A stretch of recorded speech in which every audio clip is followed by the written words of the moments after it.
Welcome,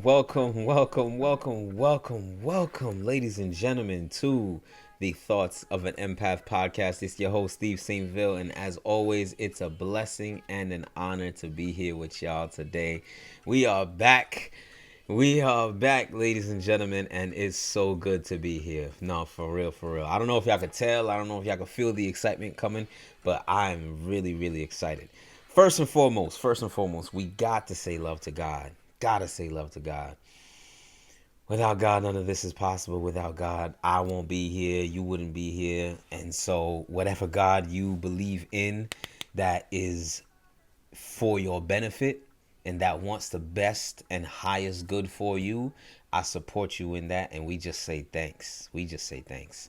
I invite all of us to just center ourselves in the space just for the time that we're going to be together. So I'm going to invite all of you to just take one quick deep breath along with me. This is a simple breathing technique. We're going to take a nice full deep breath in through our nose. We're going to hold it for a few moments, and then we're just going to calmly let it go. Again, just to ground us and center us in this space and in this moment that we have together. So along with me, let's just take a nice deep breath in.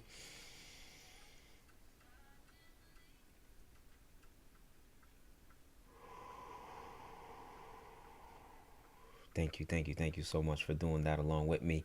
Um, Gotta handle some of the housekeeping things. First and foremost, I want to invite you to like and subscribe. Like and subscribe. Thank you. Shout out to all of the subscribers that have been faithfully following the podcast. I have so much gratitude to you. So definitely like and subscribe so that we can push the vision forward. You can keep in touch with any other podcast episodes we got coming out. We got so much in store for y'all, for real, for real, for real. Now, as many of y'all should know by now, Thoughts of an Empath is not just this podcast. It's a nonprofit organization all centered around creating community through what I like to call human level conversations. You know, me personally, I just feel like there's so much deep wisdom that we could gain when we just have some real conversations with one another. However, many of us don't come from those types of upbringings where conversation, especially deep, honest, vulnerable conversation, is encouraged and protected. So what we are doing through Thoughts of an Empath is creating those spaces, and we are holding ourselves accountable to center all of the conversations that we have in love. And we are building community through that, through the premise that we can have loving conversation, whether we disagree with one another, whether we have a difference of opinion.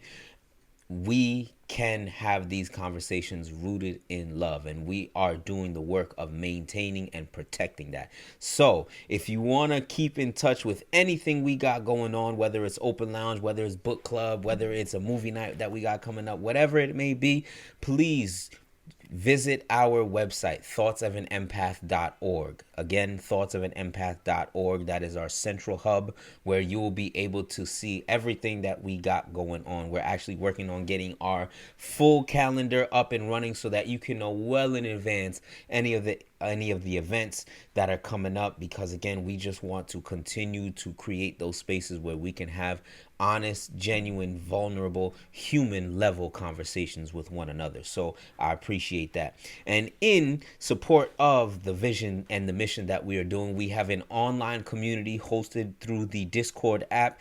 You should be able to see the link where you can get in. Join the community, y'all. We have amazing conversation. We working on getting, weekly reflection questions so that we can always stay engaged, because yes, I want us to meet regularly, through, whether it be through the podcast, whether it be through an open lounge event or any of the other events that we have going on. But I want the community to be that heart and soul where we keep in touch with each other, where we connect with one another. And there are going to be some community exclusive events happening as well. So you're going to want to make sure that you're part of the community while it's free. Let me just say that. Yeah. So I'm looking forward to this episode. Just a quick disclaimer though. This podcast is a space for open and honest conversation. The views and opinions expressed by the host and any guest are their own and do not necessarily reflect the views of Thoughts of an Empath Incorporated, nor any of the organizations or groups that our guests may be affiliated with. Our intention is to create a safe environment for dialogue, reflection, and growth. Please remember that these conversations are meant to inspire thought and connection and should not be taken as professional advice. And as always, we want to remind ourselves life is grand when we allow it to be. So, today's episode is titled The Second Coming. And I'm going to be quite honest, this one might be a little bit controversial.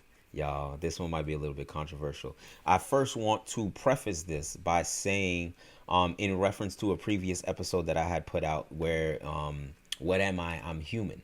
I shared with y'all my journey from being born and raised in a very heavily religious Christian community to where I am now, which is me no longer identifying with that, though I still do hold a lot of the themes near and dear to my heart. And one of the themes is the second coming of Christ. Now, the inspiration and the premise behind the second coming and the reason why this might be a little bit controversial to some is that I am someone who believes that the second coming of Christ is something that's already happening. And I also believe that we are actively and presently within the time that is known as the apocalypse. Now, in the root of the word apocalypse, the meaning behind it means, to reveal something, the lifting of the veil. And if you look at today's day and time, there's a lot of things that are coming to the light. There's a lot of truth that is no longer being suppressed because of a number of factors. Maybe it's the internet, maybe it's social media and the way that information travels nowadays. It's maybe just our access to the information so that we can go back and fact check a lot of things in real time. However, in many aspects and across many fields, there is truth that is being revealed. And as I studied the book of Revelations, I recognized that there's a part in the book of Revelation where it talks about the seven seals. And from my perspective and my research, we about 5 seals in. Now, the apocalypse, from my understanding and the way I'm, angling this, is the totality of all of these things as the world is renewing. All of the events that happens that will now essentially usher in the end of the old world and the beginning of the new. So the deployment of these seals, for lack of better words, or the breaking of these seals is all part of the process. And so again, we about 5 seals in. As you go do your own research, that's going to be a consistent theme that we want to do, that we want to promote, because your insight in your research is valuable. You need to be able to read these things for yourself and resonate with them in your own way so that you can present your ideas to the conversation. And we want to make space for you to present those ideas to the conversation. So through my research personally, I've come to recognize that, again, we at least 5 seals deep. And so being able to provide a biblical and non-biblical reference that now connects the idea to support why I believe the second coming of Christ is already happening and how we can now navigate it with intention, with purpose, with grace, and with love and with kindness. So a primary theme that I want to emphasize is that Christ, to me, as a foundational premise, is not a singular person. That's my thoughts and my thoughts alone. Christ is not a singular person. While it's been presented to many of us as that, I do not believe Christ is a singular person. I believe Christ is a spirit in its core. Christ is a spirit. And spirits are a function of consciousness.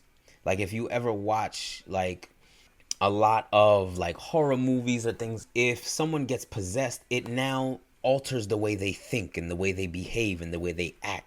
So if someone becomes possessed by a demon or a malevolent spirit, then the way they think and act is what changes, because now they're under the subject of what that spirit wants them to do. And I think the Spirit of Christ is no different. When we allow the Spirit of Christ to start to flow in us and through us, our consciousness starts to shift. The way that we look at life starts to change. The way that we navigate challenges and the way that we navigate people now changes. So to me, and I've heard this term Christ consciousness. I am someone who does believe in the premise of a Christ consciousness. And I believe that's what the mission of, Christ in the form of Jesus was, to now inspire others around us to take on that consciousness for ourselves so that we can start living this way, and it thus inspires the next person to take that on, and then the next person to take that on, and before we know it, we have a cycle of Christ-minded people being in community with one another. And at the core of the Christ mind is a very simple ideal: unconditional love. This is why I believe Christ gave us the one commandment that Christ gave to people in that time is to love each other as you have loved me. By this I'll know that you are my disciples. So loving one another has been a central and integral theme in the entire ministry of Christ. And so I believe that it was set up this way to inspire us to take that on ourselves. So when Christ says that I will return, I'm not going to, discount it.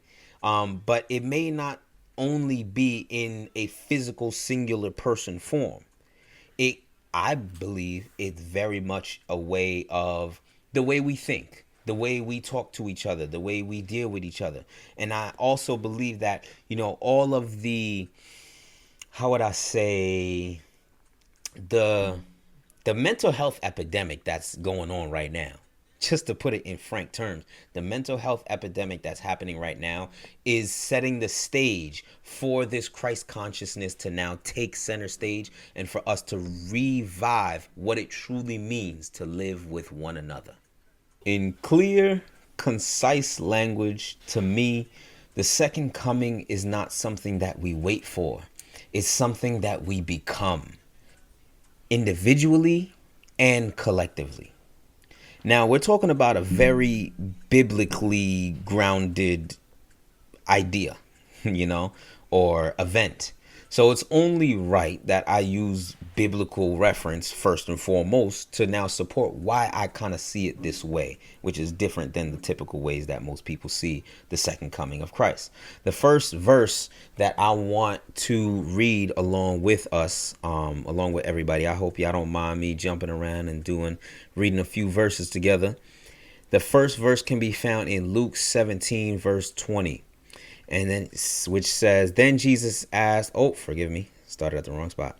Verse 20, which says, now, having been asked by the Pharisees when the kingdom of God would come, he replied, the kingdom of God is not coming with signs to be observed or with a visible display, nor will people say, look, here it is, or there it is, for the kingdom of God is among you. Next, I want to jump to 1 Corinthians 3, verse 16, which coincidentally, but not so coincidentally, I don't really believe in coincidence.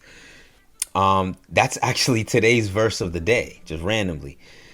And it reads, do you not know and understand that you are the temple of God, and that the Spirit of God dwells in you?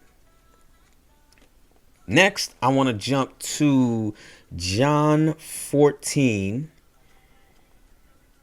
verse 12. Now, I understand, again, some of our listeners may not be of the Christian faith. Again, I myself, though I was raised in it, I don't identify with it, but we're talking about a Christian ideal, so I want to be respectful to the premise of this, of the subject matter. So we got to start with, biblical reference. I think that's the best way to go about it, to be authentic and effective. So again, John 14, verse 12.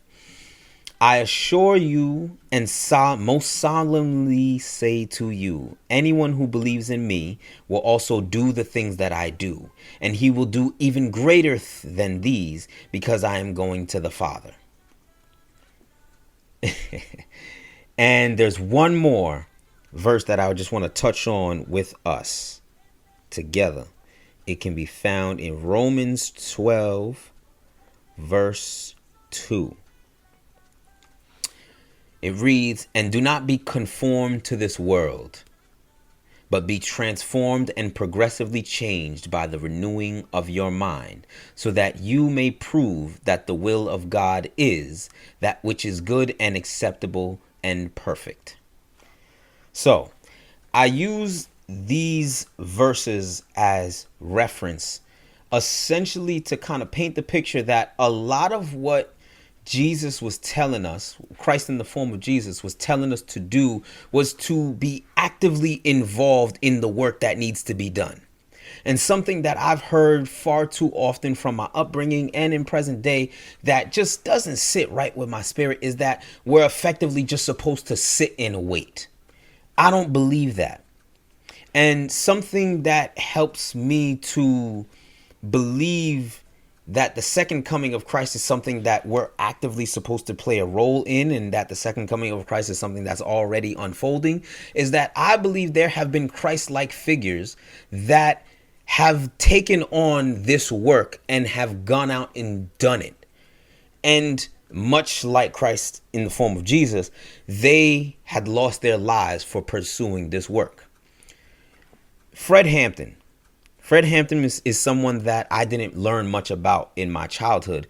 However, from studying the work that he did, he led himself and put himself on the front lines of a human-based mission that was centered and rooted in an unconditional love for mankind, which is why he founded the Rainbow Coalition.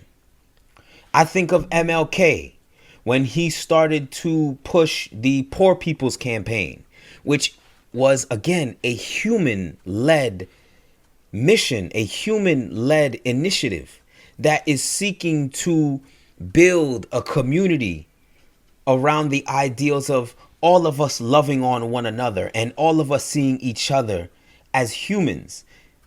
While, yes, it was during the civil rights era, which was primarily a time where black leaders were pushing the vision forward. And I appreciate the work of all of those black leaders for what they did in the black community, because you don't see that type of work ethic nowadays anymore. I'm not going to hold you. But there is something very interesting that happens when one of these leaders takes on the initiative to say, hey, we're going to bring in not just the black people. We're going to bring in white people. We're going to bring in Hispanic people. We're going to bring in Asian people. We're going to lead a human-based initiative. And the pushback that they got when they went on those initiatives greatly resembles, to me, the pushback that Jesus got when he was pursuing his ministry.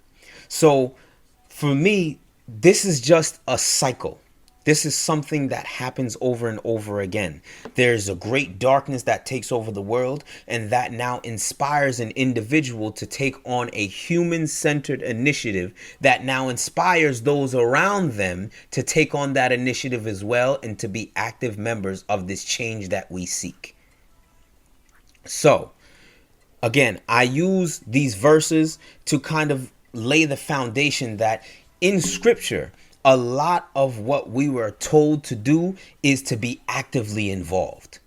To be actively involved.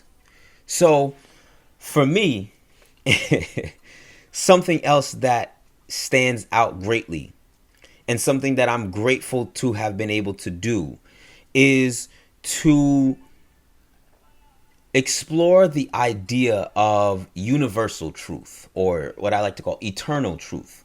This is what I like to call truth that withstands all time. Whether this is something that was shared 1,000 years ago, 2,000 years ago, 3,000 years ago, or something that will be shared in 3,000 years, it's still relevant and it still holds true.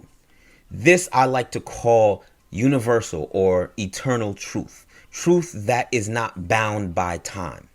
And throughout time, there are different people who provide these truths in different words or in different contexts based on the geographical region or the language that they spoke at that time. And so something that I'm grateful to have been able to do, having unidentified from the solely Christian perspective, is to be able to study great teachers across different timelines and different cultural references. And something that I've come to recognize and realize is that there are many other people who speak things that align greatly with what the biblical text is telling us.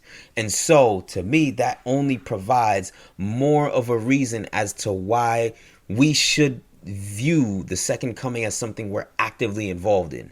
And for those who might, because I know when I was in the Christian community, I got a lot of pushback. Not pushback, I was greatly discouraged from exploring the ideology of anyone outside of a biblical frame. However, I want to point out that Jesus taught in parables.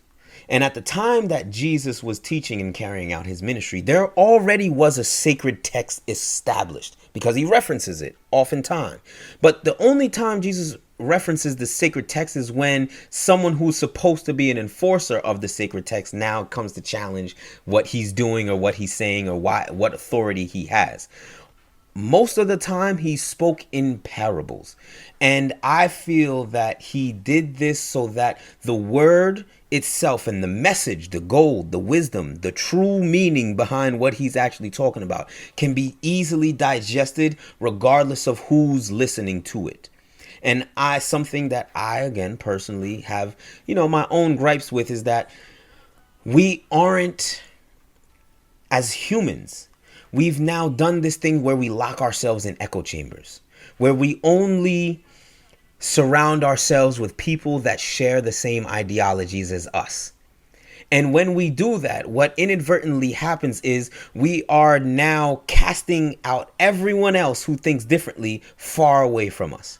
However, through Thoughts of an Empath, the nonprofit, and through just my personal work, what I want to do is be a bridge. I've had the pleasure of being able to explore different spiritual teachings, but now, again, I always kept those biblical teachings core to my heart. And when I sit and reflect and meditate, I find more similarities than differences. And I don't think this is by accident. And this is why I say I believe in a universal or an eternal truth. Truth, lessons, wisdom that withstand time. Regardless of who says it or what context it's being said in, it's still relevant and it holds its value. As I reflect on this, I think about people like Marcus Aurelius, a Roman emperor, who once said, "What is not good for the swarm is not good for the bee." Or Thich Nhat Hanh, a Vietnamese Buddhist monk, and his principle of interbeing, or that interconnectedness where we are all parts of one another. Even Desmond Tutu in the Ubuntu says, "My humanity is bound up in yours." So across time, we have recognized that, well, if you look for it, you'll see that there are speakers who provide a word that relates to the core of what the messaging of Christ is. To see each other as we see ourselves, to see each other as extensions and reflections of ourselves, and to treat others the way we want to be treated. That golden rule, right? And so through this, when we actively take up that mantle and we put ourselves on the front lines, what we're actively doing is saying, hey, I want to be a part of the shift. And that's what happens when you allow Christ into your life, right? Your life changes. The way you look at things, the way you deal with conflict, everything in your life changes. So it's on us to be active members and proponents of that change. Now, I'm going to get real with y'all. And I'm going to give y'all the real, and then I'm going to give you why I still have hope. Why I still have hope. The real is, I mentioned this before, the apocalypse is here.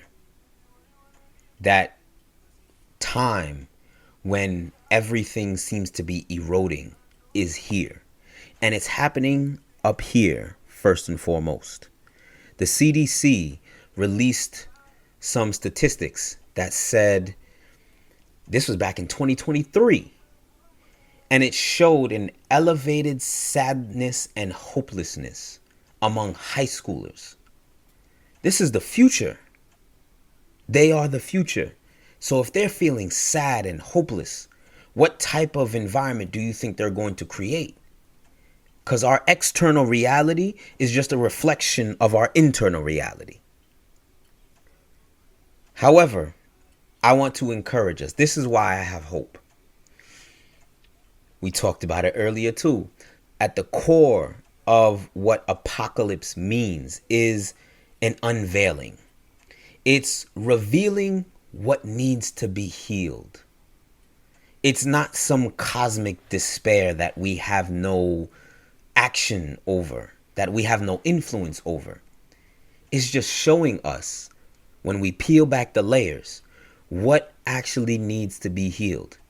And it takes individuals like you and like me that are willing to stand and say, hey, I'm going to be on the front lines of this change.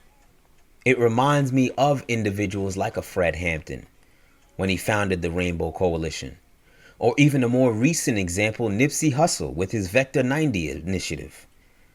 People who are willing to put their lives on the line to now increase and raise the consciousness of the community so that we can live in freedom and in love with one another. So I'm going to ask you and challenge you. Are you willing to be on the front lines? Are you willing to be a part of the second coming of Christ? Because we all play a massive role. We are part of the solution. It's not just something that we sit back and wait to happen. It's something that we become by showing ourselves, first and foremost, love, grace, mercy. Then when we fill our cups, or let me say, when God fills our cups, because part of, in my opinion, part of showing ourselves that love is allowing God to pour into us. But something beautiful happens when we allow God to pour into us. Our cup runneth over. And when your cup runs over, what are you going to do? Are you going to hoard it for yourself? Or are you going to put yourself on the front lines and say, hey, I'm willing to share the beautiful, good things that have come into my life with the people around me because I love y'all just as much as I love myself. So that's my challenge to y'all. In whatever way, shape, or form resonates with you, because we all have our own unique gifts, and so we all have our own unique calling. But that calling is rooted in serving others. And the reason why we serve others is because we see others as a reflection of ourselves. So I want to ask you, are you willing to be on the front lines? If you're willing to be on the front lines, like, subscribe, reach out to me. Visit thoughtsofanempath.org so that you can be involved, so that you can support us and we can support you in your endeavors, because we gonna need all of us. I say that with confidence because I feel confident that we are capable. We can do these things that we have on our hearts and on our spirits, and the effects of this work will travel for generations on generations. And so with that, I just want to say thank you for the time that you spent with me. I appreciate y'all rocking. It's been a blessing for real, being back here on the Thoughts of an Empath podcast. And I look forward to seeing you all again.